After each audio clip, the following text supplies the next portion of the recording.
Today we are going to be talking about gamification and game-based learning in the classroom.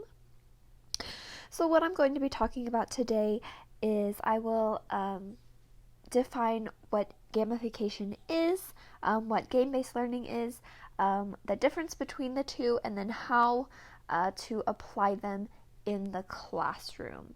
So first of all, gamification and game-based learning are two separate strategies that you can use in the classroom to help boost motivation, excitement for learning in your students. They're two different strategies. So the first one we're going to cover is gamification. So gamification is basically transforming your teaching in your classroom into kind of like a video game for your students. So you can implement things like XP points for experience or learning that they have done.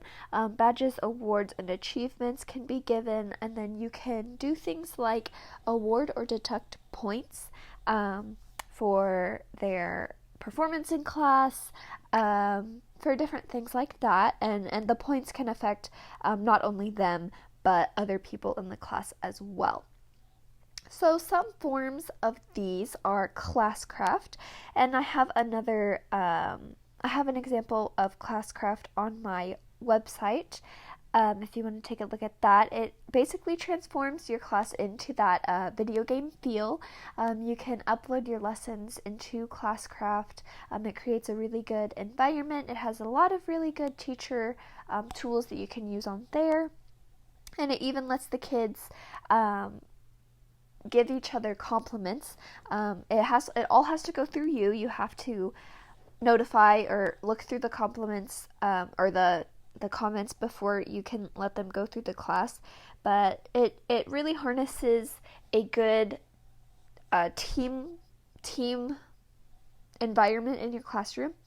Another gamification you can use is Class Dojo. I know I've heard that it's pretty popular in schools right now, and you can use that with different points that you can give to each of the students. So that helps to get them involved and excited, and it helps with that behavior part. And then another one that I looked into is 3D Game Lab.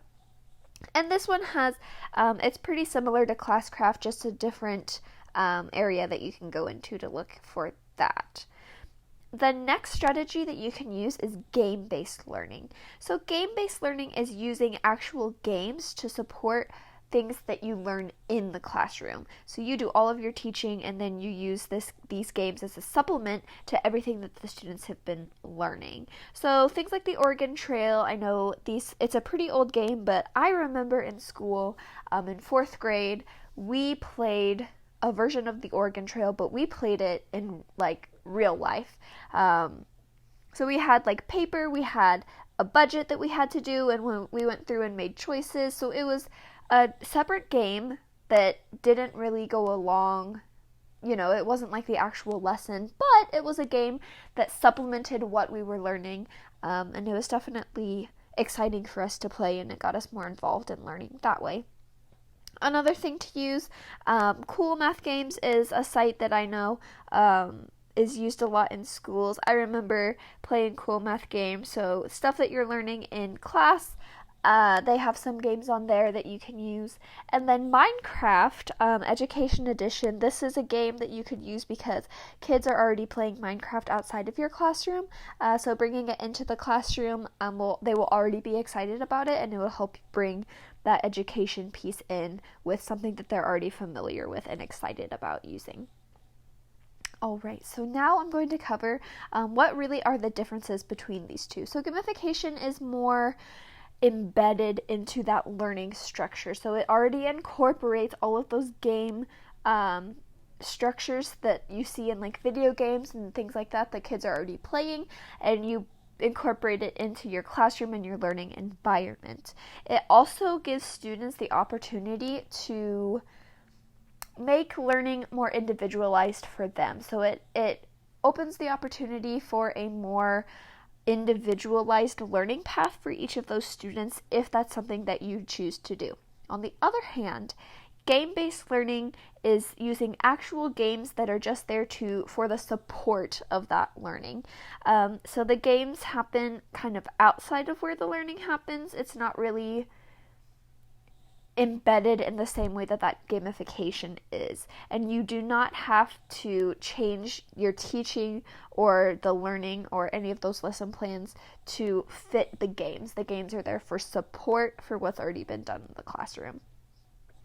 So in order for you to apply these, from all the articles I've read, from the things that I have seen online, for gamification, which is going to be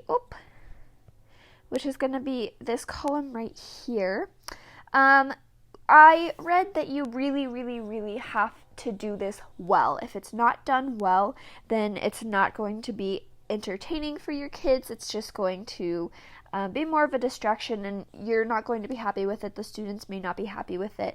You really have to take the time to make sure that you're implementing it well, make sure that your lesson plans really, the lesson plans and the games complement each other. There really has to be that balance there, and you have to make sure that it really is done well, because if it's not, it could all fall apart. And I also read that there's a lot of bad rep out there, just because there are those times that it hasn't been done well, but it really is a benefit to the students and for the teacher and the classroom environment in general if the gamification is done well. And then on this side, this column is focusing on the game-based learning. So my tips there are to be picky about the games that you present to your students. Make sure that they're quality games, and make sure that those students are going to be interested in the games that you're providing them. I know the Oregon Trail that I was talking about, I've had discussions with some other students who also had that done in their classrooms, and they weren't as excited about it just because the implementation of that game was not